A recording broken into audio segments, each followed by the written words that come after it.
Hello everyone, Lazy Lillian here, and welcome back to Modded Terraria. So right at the end of the last episode that we did, we had quite a number of people move in. So we are going to do a quick meet and greet, talk to some of the new NPCs, see what's going on. And then after that, we will get some building done on our little treehouse here. We didn't get much done in the last episode. We actually got literally nothing done, actually. But that is a-okay. So the closest NPC is Lucy. What Lucy does is she actually is from the Alchemist NPC mod. And she is from the... I do have the light version installed. The normal one has a lot of odd items, which are kind of cool. They're not really what we're going for our purposes in this one. But as you can see, she sells an assortment of vanilla potions, and you might notice that there's a couple missing from her list. So as we beat some bosses, as we progress, she will unlock more. And then she also does sell them from different mods as well. So Calamity, so obviously a bunch missing there, and also Thorium potions get mixed in there as well. Then I believe the next closest we have Edward. So he is the alchemist. I guess he's the main character of the DLC, if you want to call him that. But he's also the one that deals with these alchemist charms. So if you don't have one, you can actually get one from him. He sells a bunch of little plants. I think more do unlock if we come across any more. I really can't remember. And then as we progress, he will start selling larger health potions and stuff like that. Then it's funny. So his name is Tavern Keep, but he's actually a blacksmith. I don't know how that one happened, but maybe there's a mix-up at birth or something. But he sells an assortment of steel stuff, which is decent. None of it's too bad. And he also sells the arcane armor fabricator, which is used to craft some specialty items from the mod. And Wolfgang, he is a Chef Boy RD, and he sells some random foods. And what's cool is you can actually turn in ingredients that we find throughout the world, and when you reach a certain number of them, he'll actually sell new and different and potentially interesting things. I don't really know, though. I've never paid attention with him, to be honest. Then we have this guy right here, Aaron. He's like a bounty hunter boy, and he actually only accepts Vanquisher medals. I was about to say Vanquisher medals. And what's cool is he has contracts. So if you complete challenge, he'll start selling whatever the thing is. So for instance, this one, Damsel of Distress, it has not been completed yet, and the reward for completing it is a Grim Pedestal. If I remember correctly, it acts like a demon altar, so you can craft those specialty items without having to go too far away from the base. Basically, so you've got a good heart, kid. Don't let the end of you be this contract. Deep in the snow caves, there hides a creature masquerading as a defenseless young girl. Once close enough, however, you'll see she's not so defenseless. Take her around if you find her. I think it's a nymph, or maybe it's actually called Lost Girl. I believe one or both of those will work. Actually, is nymph. I think nymph might actually have her own. I don't know. Regardless, so that's him. He's pretty cool. And then the next one that we have not met yet, also from the Alchemy NPC, is the Jeweler. So he has an arena shop where he'll sell you arena supplies. Like, right now it's only campfires. Just like the other things, as we progress, he'll sell more and more. Like heart lanterns, star lanterns, lava buckets, honey buckets, water buckets. A lot of cool stuff. Then he also has a gem shop, which works really well with magic storage, seeing there is a shark. Well, hello there, Mr. Shark. guess we're just gonna... Alrighty. So if we come in here, we can actually take a look at one. So like a Hellstone storage upgrade, if you're unfamiliar with magic storage really quickly, essentially each one of the boxes holds 40 items. 40 kinds of items, I should say. It doesn't care how large the stack gets. And in order for it to hold more kinds of items, you go through a tiered progression of storage upgrades.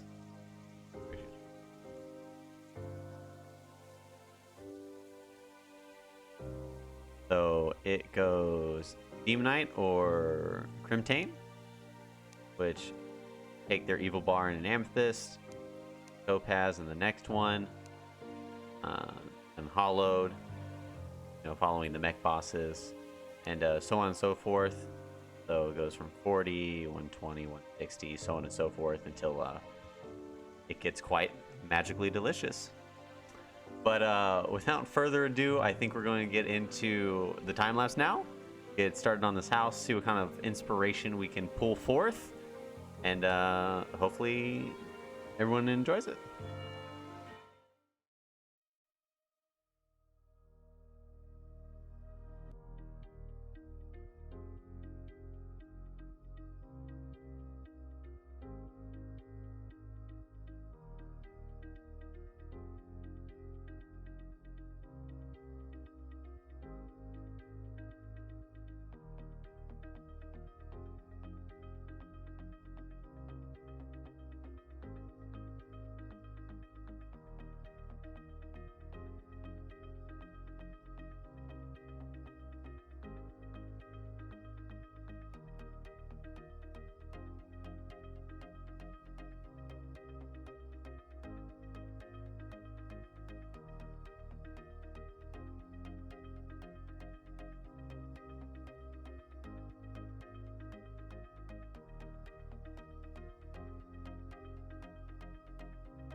And alrighty, that's just about going to do it for my tolerance on building today. We are gonna add just a couple more small things to the top house really quick. But you know, if you like the style, if you have any suggestions of these little building projects, you know, let me know what you think, how you feel. Think it looks good? If you think it looks bad, you know, let me know down below. And in the meanwhile, we're gonna grab that, and then I also want to make butterflies in a jar. Need one of them.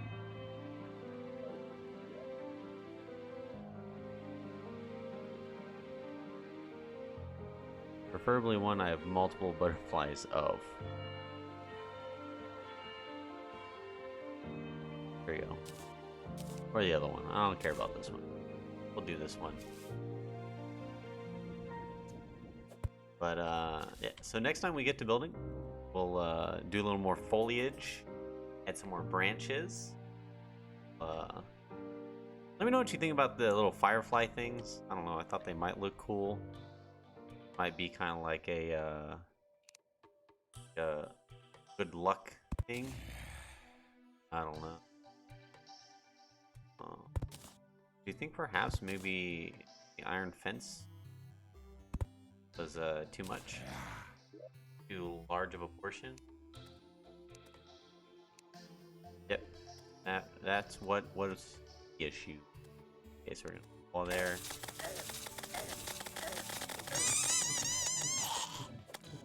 That was horribly loud.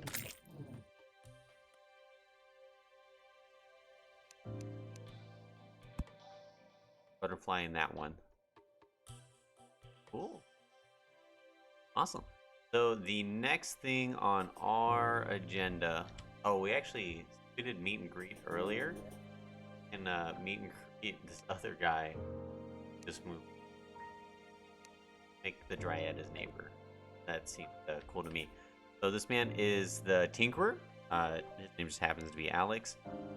And so he is from the Alchemist NPC mod as well.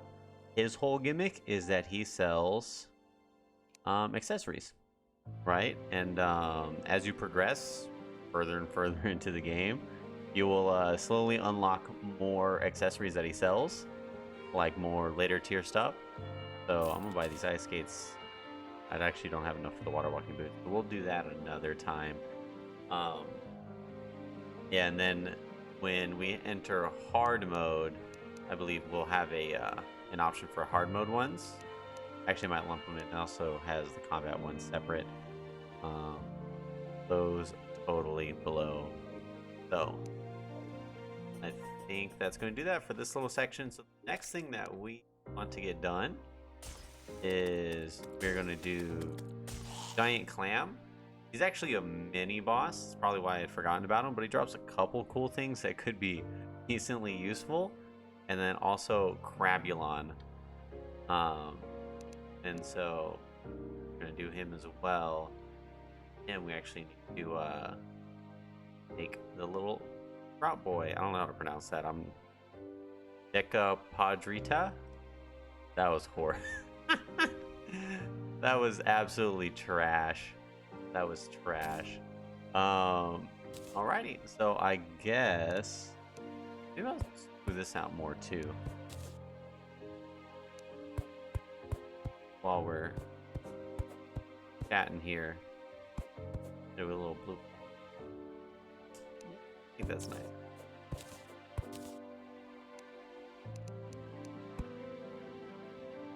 Da-doop. Alrighty. There they are. I just happen to be blind. And, go there. Cool.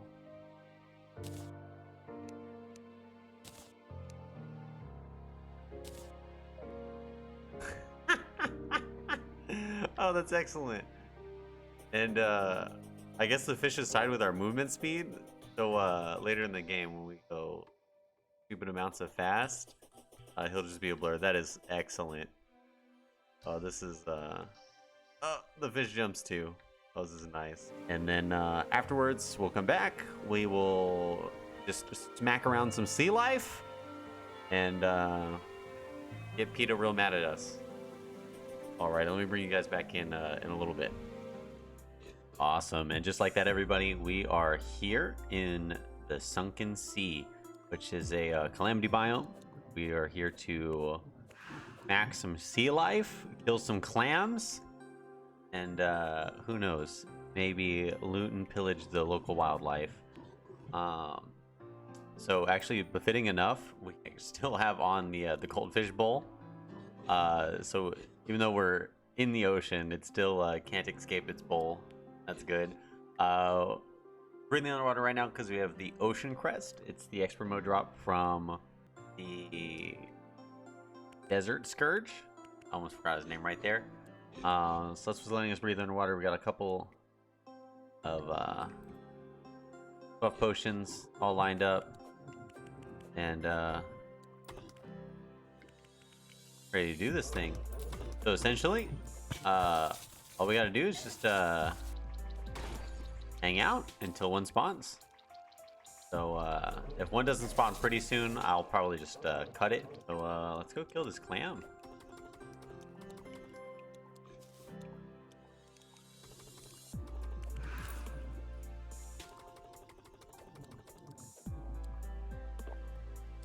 Buff up for the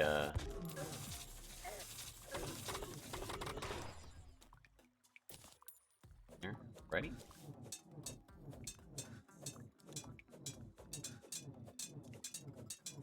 Sweet. So we just made him angry, and here's his gimmick.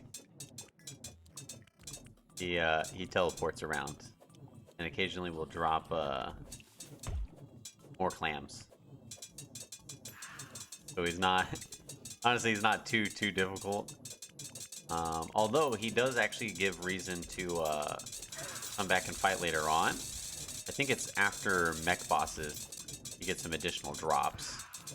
So we will probably see him again in the future, and then also have freed a Midas, which is a very common thing in these DLCs.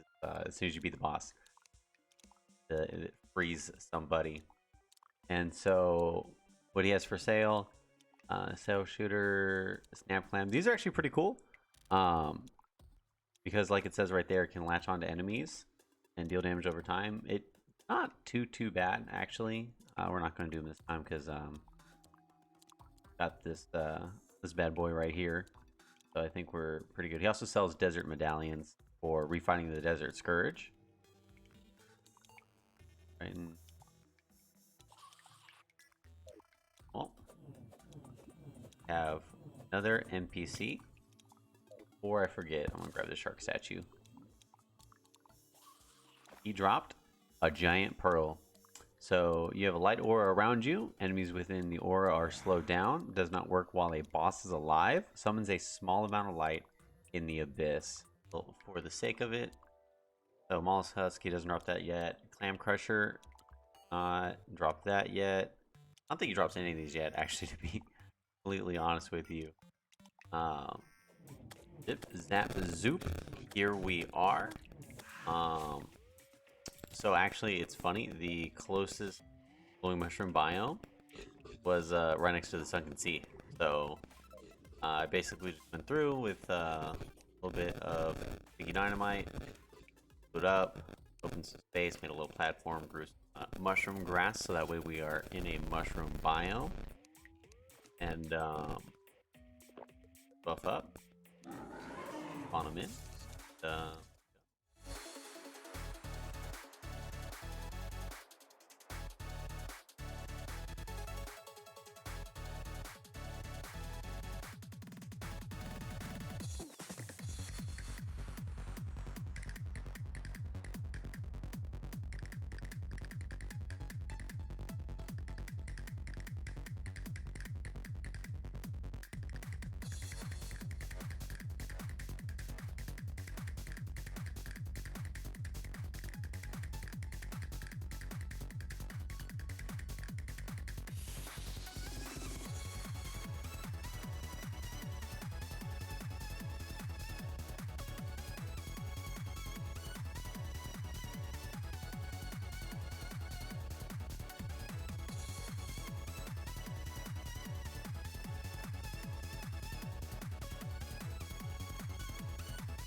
have beat Crabulon.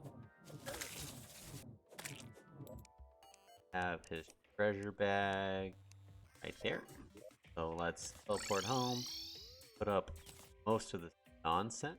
That was pretty neat. So, Crabulon. A crab and its mushrooms. A love story. It's interesting how creatures can adapt given circumstances.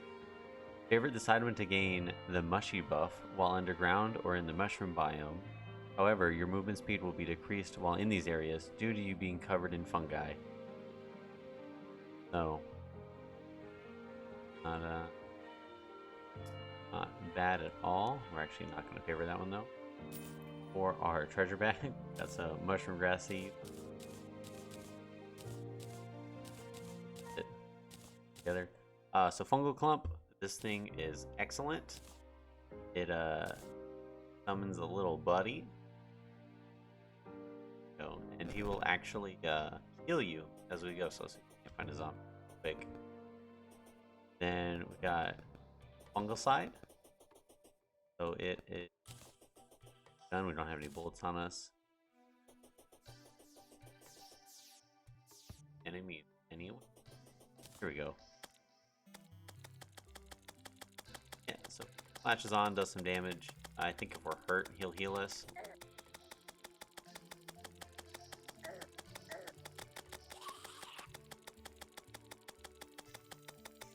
Yeah, steals their life. Heals us occasionally. Then superior Hyphae rod, maybe. It magic weapon creates magical force by the player. That's kind of neat. Oh, we reach the max. Huh. Interesting. Mushroom plasma root permanently increases rage mode to do 15% more damage. We're gonna take that as a revenge smoke drop. We actually have our rage meter all the way filled up. So that's cool. And sharp micro root. It just does this. A bunch of these.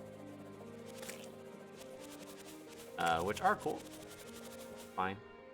They don't penetrate. Right, so it's not amazing, but it's upgraded into